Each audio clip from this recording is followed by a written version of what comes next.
ګرانو کتونکو الب خان شیرپوی یم کیمرمین ناصر یاسر خان دی په هغه ځای کې موجود یو چې تېره ورځ موږ په باران کې ویډیو کړی وه چې هغه پلاټینګ هم درته په باران کې ښوده الحمدلله په هغې کې ډېر کافي ځایونه چې کوم دي نو هغه خرڅ شو خو بیا په دې لار تېرېده چونکې په دې باندې زموږ نمبر دی نو نن هم امجد ولیده نو موږ وی چې امجد سره پکې خبرې اترې مو کړو زموږ دا یو ورور دی د پکې 155 مرلې ځای چې کوم دی نو هغه واغسته او دا هم دغه خبره چې زموږ د شیرپو دی رور مې څنګه یې ښې څه دې نوم دی اکبر علي ښه اکبر علي تاسو پکې څومره ځای واغسته دا جي زموږ مشر ورور دی 155 مرلې ځای پکې واغسته ښه خو شو دا دې ځای باره کې څه وی یاره بس ډکونه خو پکې ډېر دی خو موږ کور دپاره دغه کړو خو چې بیسمنټ څوک کوي نو هغه دپاره خو پیدا ده او جي بس داسې بیسمنټ یا ها صحیح ده ښه ګرانو کتونکو دې سرور پکې 155 مرلې ځای واغسته ایمان پراپرټي چې کومه ده 400 کې کم ځای کې زین اخلي خو زه چې د کمې پورې ورسره زما دا واسطه راغلی نو ګران ځای نه مخې ته راځي خو دا په مین روډ باندې یو ډېر ښه لوکیشن کې دا ځای دی ورته یې مخامخ دفتر هم دی اخواته د کرکټ ګراونډ هم دی اخواته امن کالوني ده نو څه به وایې امجد صاحب السلام علیکم لاول خو ستاسو ډېره مهرباني چې تاسو رالې زموږ د اشتخارات تاسو ورکوئ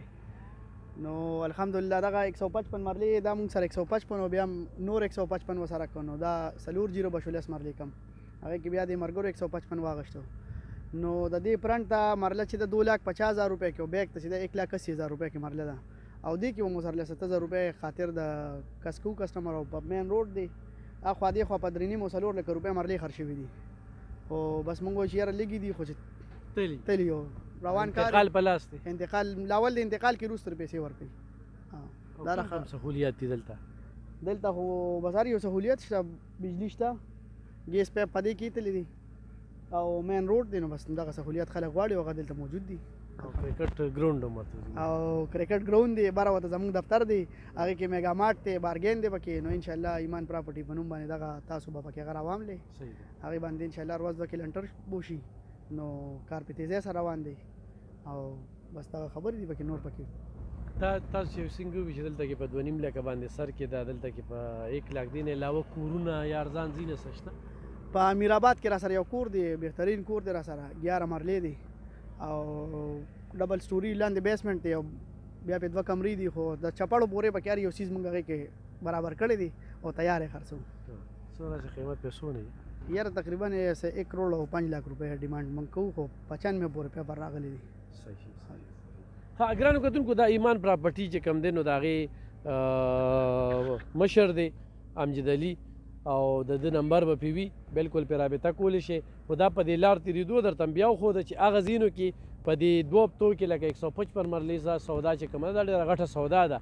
او هغه دې اوس هم کسان لګیا دي هلته کې سټام لیکي د یو بل پلاټ نو دغه درته وښوده اوس هم پکې ځای شته دي نو رابطه وکړې پکې اخیستی شئ بالکل په مین سړک د پاسه او یو سړی پکې لاندې بیسمنټ کې آبادي کوي کولی شي بیسمنټ په خپله دی بس صرف بنیاد دی ولا مضبوطو کړي او بیا باره چې کوم دی څونه آبادي پې کوي نو دا موږ تاسو ته ښوده ډکون والا ځای دی چې کوم بره پلین ځای دی نو هغه 5 لک او 6 لک روپۍ کې مرله ده نو چې په دې باندې ته 50,000 روپۍ مرله خرچه واچوې نو د هغې نه ښه بهترین راځي او تا ته په قیمت هم ارزان شو صحیح بالکل لکه چې په 4 لک او 5 لک باندې مرله ده یا په 6 لک نو دا تا ته په 2.5 لکه په مین او د 1,80,000 چې کومه ده نو په بیگ باندې هغوی کې هم د 70,000 روپۍ ګزاره کوي نو بالکل رابطه وکړئ او دې کې ځان له ځای واخلئ چې څوک په ښه لوکیشن کې ځای اخلي نو ډېر بهتر ځای دی مننه